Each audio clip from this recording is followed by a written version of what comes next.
Assalamualaikum warahmatullahi wabarakatuh. Alhamdulillahi rabbil alamin, Ar-Rahmanir-Rahim, Maliki yaumiddin. Asyhadu an la ilaha illallah wa asyhadu anna Muhammadan abduhu wa rasuluh. Allahumma salli ala Muhammadin wa ala alihi wa ashabihi ajmain. Alhamdulillah, kita kembali dipertemukan oleh Allah Subhanahu wa taala melalui channel ini untuk kita saling tazkir, untuk saling mengingatkan dalam persoalan agama kita. Salam dan taslim kepada Nabiullah Muhammad sallallahu alaihi wasallam, nabi yang senantiasa kita jadikan sebagai qudwah, sebagai contoh, sebagai suri tauladan dalam kehidupan kita. Pada kesempatan ini izinkan saya untuk menyampaikan salah satu larangan Allah Subhanahu wa taala, yaitu larangan untuk mencampur adukan antara kebenaran dengan kebohongan atau kebatilan. Saudaraku kaum muslimin di mana saja berada, syariat Islam diturunkan oleh Allah Subhanahu wa taala untuk memperjelas perkara yang halal, yang haram, dan yang subhat ada di antara keduanya, yakni tidak jelas keharaman dengan kehalalan, sehingga ia termasuk perkara yang diperselisihkan. Hal ini dijelaskan dalam hadis Rasulullah sallallahu alaihi wasallam dari Abu Abdillah Nu'man bin Bashir radhiyallahu anhu berkata, aku mendengar Rasulullah sallallahu alaihi wasallam bersabda, sesungguhnya yang halal itu telah jelas dan yang haram pun telah jelas pula, sedangkan diantaranya ada perkara subhat atau samar-samar yang kebanyakan manusia tidak mengetahui hukumnya. Barang siapa yang menghindari perkara subhat, maka ia telah membersihkan agama dan kehormatannya. Barang siapa yang jatuh ke dalam perkara yang samar-samar, maka ia telah jatuh ke dalam perkara yang haram, seperti penggembala yang berada di dekat pagar larangan milik orang dan dikhawatirkan ia akan masuk ke dalamnya. Ketahuilah bahwa setiap raja memiliki larangan. Ingatlah bahwa larangan Allah adalah apa yang diharamkannya. Ketahuilah bahwa di antara jasad manusia terdapat segumpal daging. Jika ia baik, maka baik pula seluruh jasadnya, dan jika ia rusak, maka rusak pula seluruh jasadnya. Ketahuilah bahwa segumpal daging itu adalah hati. Hadis riwayat Bukhari dan Muslim. Seorang muslim, saudaraku, harus dapat mengidentifikasi dengan baik perkara yang halal dan haram, sehingga ia mampu memisahkan dan tidak mencampur adukannya.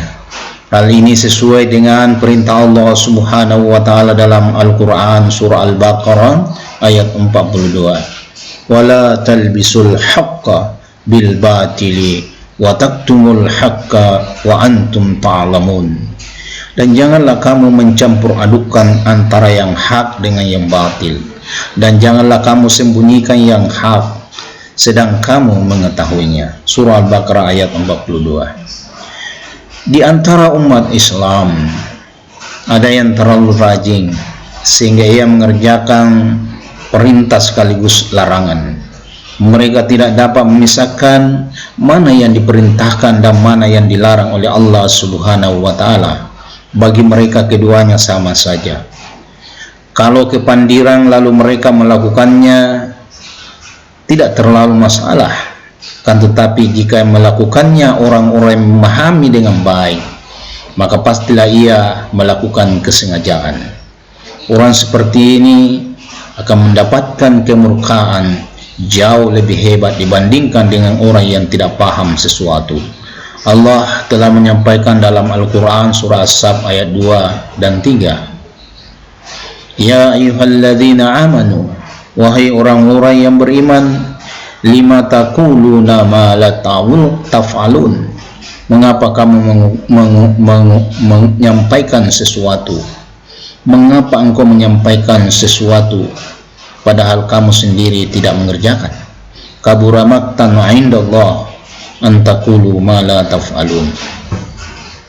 Ayat ini memperingatkan kepada orang-orang yang beriman yang mengetahui perintah dan larangan Allah agar ia senantiasa konsekuen untuk tidak melakukan pelanggaran dengan melakukan hal yang dilarang oleh Allah Subhanahu wa taala, alias mencampurkan antara kebenaran dengan kebatilan.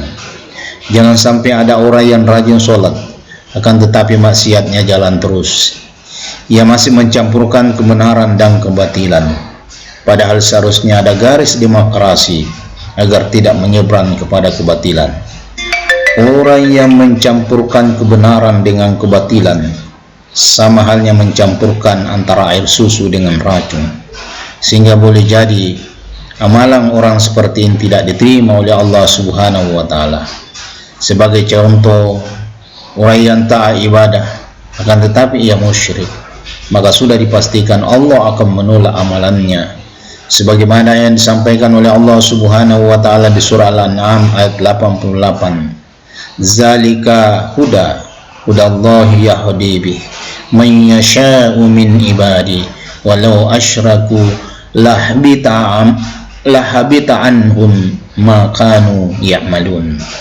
Itulah petunjuk Allah yang dengannya dia memberi petunjuk kepada siapa yang dikehendakinya di antara hamba-hambanya. Seandainya mereka mempersekutukan Allah, niscaya lenyaplah dari mereka amalan yang telah mereka kerjakan.